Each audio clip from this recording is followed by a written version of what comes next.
Bienvenue dans Slow French and Talks, un podcast où l'on prend le temps de parler en français doucement et clairement.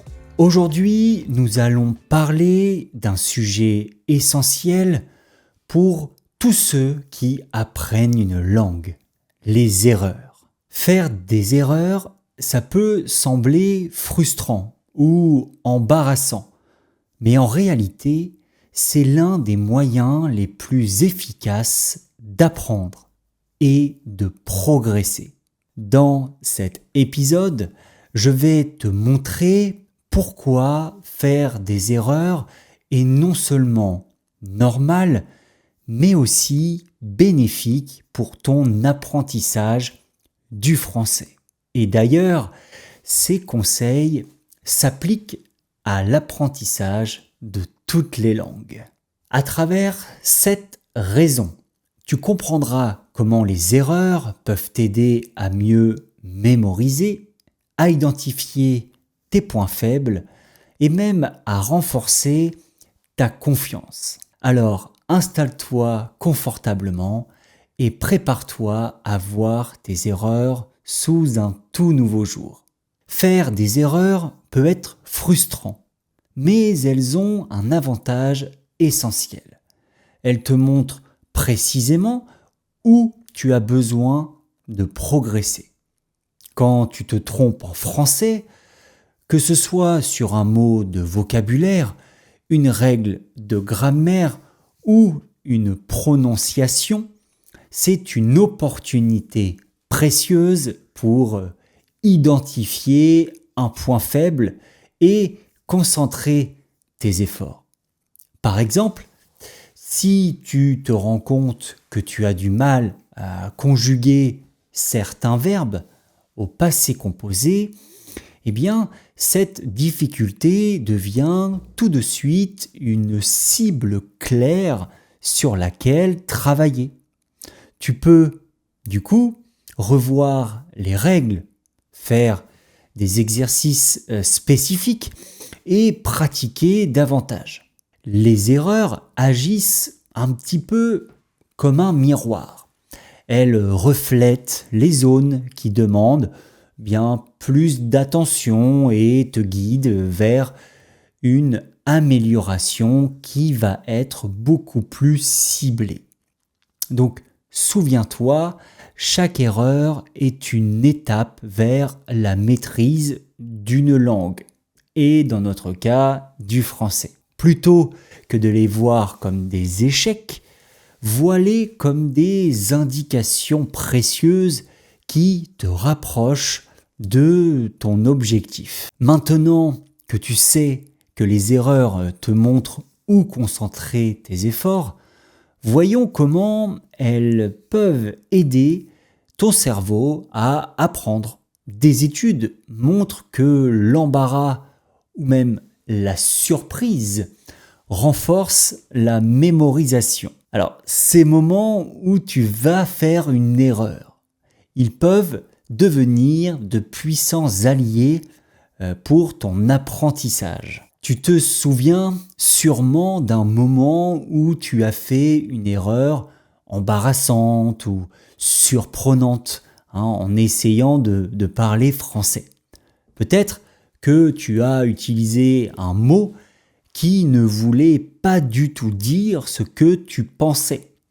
Et tout le monde s'est mis à rire gentiment. Eh bien, ce genre de moment, même s'il est un peu inconfortable sur le coup, va rester gravé dans ta mémoire. Lorsque tu fais une erreur, ton cerveau enregistre l'événement comme un moment important, ce qui rend la correction et la leçon que tu vas voir sur cette erreur beaucoup plus facile à retenir sur le long terme. Imagine, tu confonds poisson et poison dans une conversation. Après avoir fait cette erreur et compris la différence, il y a de grandes chances que tu ne mélanges plus jamais ces deux mots. Les erreurs vont transformer de simples informations en expériences marquantes. Et ces expériences, elles, vont rester. Alors, après avoir vu comment tes erreurs vont t'aider à mémoriser sur le long terme, voyons un autre avantage clé à faire des erreurs.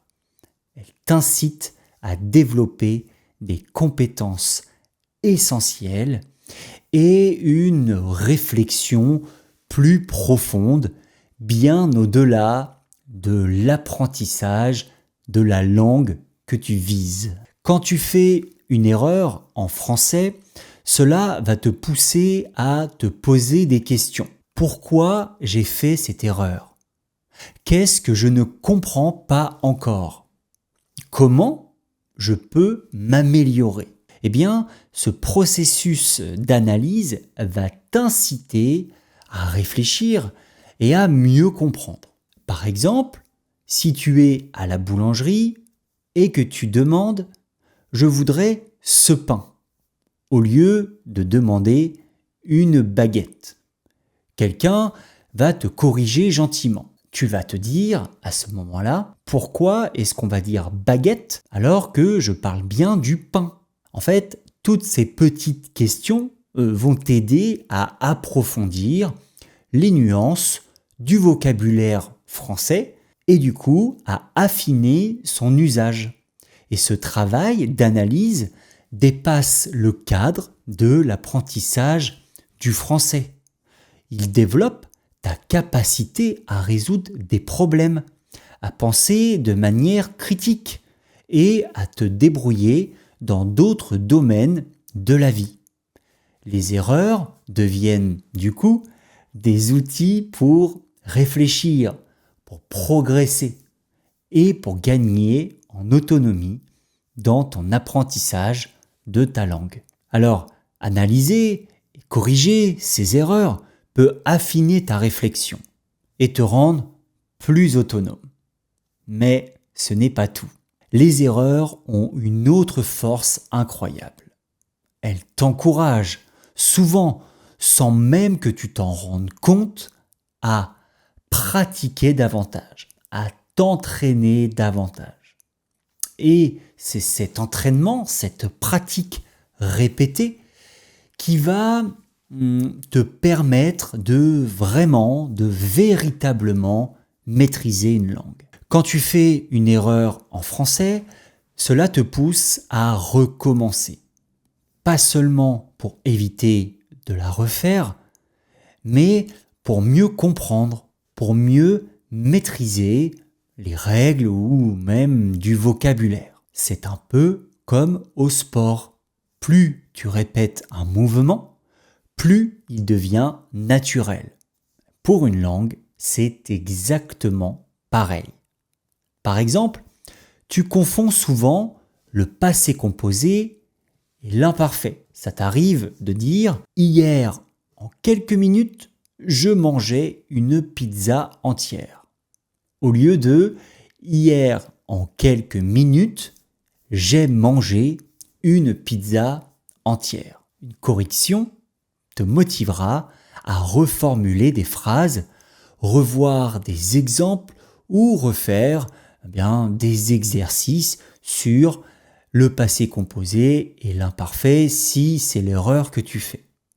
Cette répétition va t'aider à intégrer durablement ces nuances grammaticales et ici de conjugaison. Et chaque erreur devient vraiment une opportunité pour consolider ton apprentissage et du coup t'approprier les règles qui peuvent te poser problème pour les maîtriser et les utiliser de façon plus fluide. Et en répétant, tu vas évidemment gagner en confiance.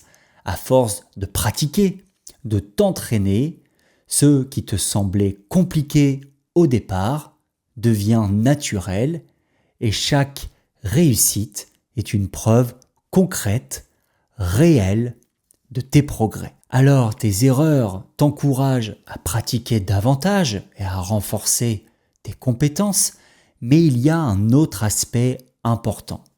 Elles vont agir comme un détective, comme un enquêteur. Elles vont te révéler des schémas récurrents qui reviennent souvent dans ta façon d'apprendre ou de t'exprimer.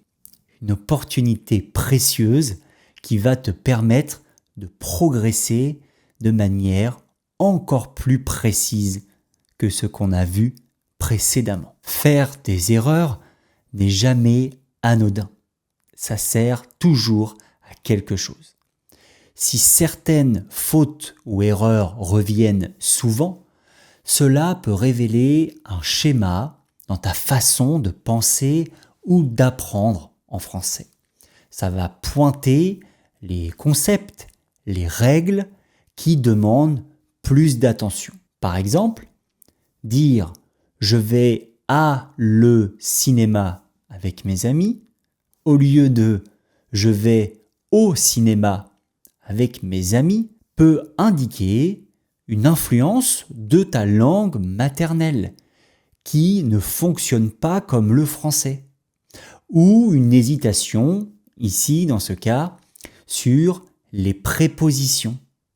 Donc, identifier ces schémas va t'aider à comprendre l'erreur et va surtout t'aider à la corriger efficacement. Et ces motifs, ces concepts, ces schémas concernent aussi évidemment le vocabulaire. Si tu utilises souvent le mot bien pour tout exprimer, c'est une occasion d'élargir ton langage avec des alternatives, avec d'autres mots comme génial ou fantastique. Et donc, si tu arrives à repérer ces schémas, ça te permet aussi d'anticiper. Si tu confonds souvent savoir et connaître, il te suffit de bien réfléchir avant de parler ou écrire la phrase que tu veux dire. Ça peut aussi vraiment t'aider à te faire progresser sur le schéma qui peut te poser problème. Donc, les erreurs permettent de révéler des schémas récurrents, mais elles vont aussi te permettre de devenir plus autonome dans ton apprentissage.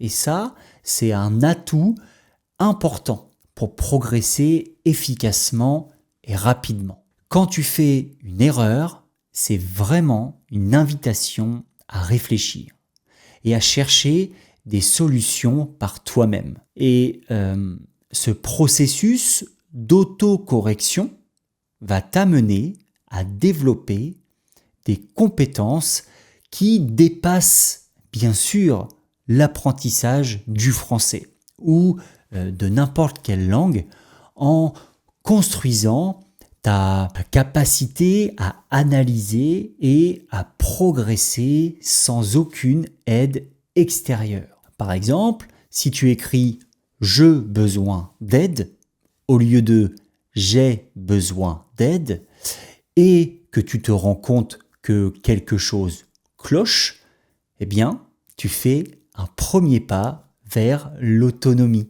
C'est-à-dire que peut-être que tu vas consulter une ressource, Internet, ChatGPT ou un dictionnaire ou un exemple audio pour trouver la bonne réponse. Mais ce réflexe va te permettre de résoudre des problèmes de langue par toi-même, tout seul, en autonomie. Et ça, c'est un atout clé pour devenir un apprenant indépendant. On dit en français un apprenant autodidacte qui apprend tout seul. L'autonomie, c'est aussi savoir poser les bonnes questions. Pourquoi j'ai fait cette faute ?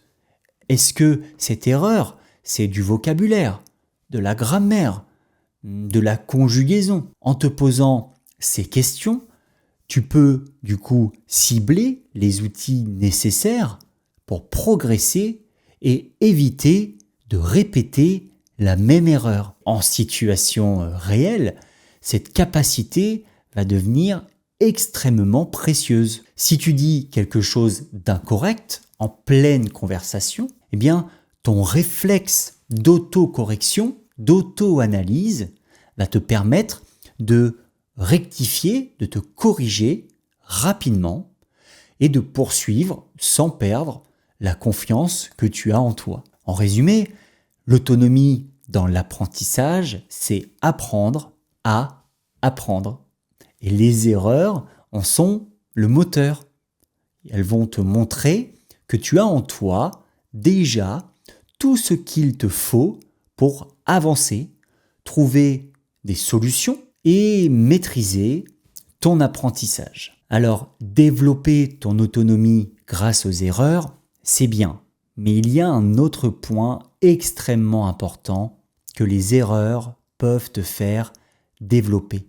C'est la confiance en toi. Accepter de faire des erreurs peut être une des clés pour te sentir encore plus à l'aise en français. Pourquoi ? Parce qu'en lâchant prise sur la perfection, tu peux te concentrer sur l'essentiel.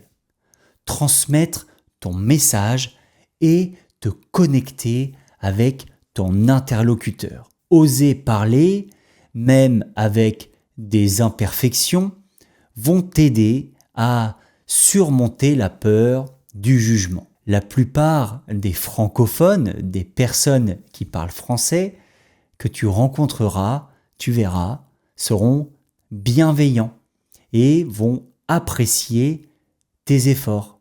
Même si tu fais des erreurs, chaque conversation que tu vas avoir va devenir vraiment une occasion de pratiquer, de t'entraîner, de rater, mais surtout aussi de réussir et de renforcer ta confiance. Par exemple, on revient dans notre boulangerie française et tu dis « Je voudrais une baguette s'il te plaît » au lieu de « s'il vous plaît ». Tu verras que la personne, la boulangère du coup, en tout cas ton interlocuteur, va comprendre quand même ta demande et parfois va te corriger gentiment. En fait, ça te montre que parler imparfaitement vaut toujours mieux que de ne pas parler du tout, que de rester silencieux. Et à chaque tentative, tu gagnes en assurance. Les erreurs, elles sont là aussi pour te rappeler que personne n'est parfait. Pas même les Français natifs. Eux aussi font des erreurs. Ça fait partie de la communication entre êtres humains. En acceptant ça, tu te libères d'un poids, d'une certaine pression et tu apprends à apprécier le plaisir d'échanger et de parler dans une nouvelle langue. Et surtout, chaque erreur nourrit ta progression. À force de pratiquer et de te tromper, tu prends confiance et tu te rapproches de tes objectifs en français ou dans n'importe quelle autre langue, pas à pas. Les erreurs ne sont pas un obstacle, c'est vraiment une force. Elles vont t'aider à progresser, à gagner en assurance et à découvrir le plaisir de communiquer en français. Chaque erreur est une preuve que tu avances. Nous arrivons à la fin de ce 4e épisode. J'espère que les 7 raisons que je t'ai données t'ont convaincu que faire des erreurs doit être un véritable moteur pour ton apprentissage. Apprendre une langue, n'oublie pas, c'est un voyage. Et tes erreurs sont le signe que tu oses et que tu progresses. Merci d'avoir écouté cet épisode de Slow French and Talks. Si cela t'a plu, partage-le et mets-moi 5 étoiles sur Spotify et raconte-moi dans les commentaires tes erreurs les plus mémorables en français. Rappelle-toi, les erreurs sont une force. À bientôt et bonne chance pour ton apprentissage du français. Bye bye.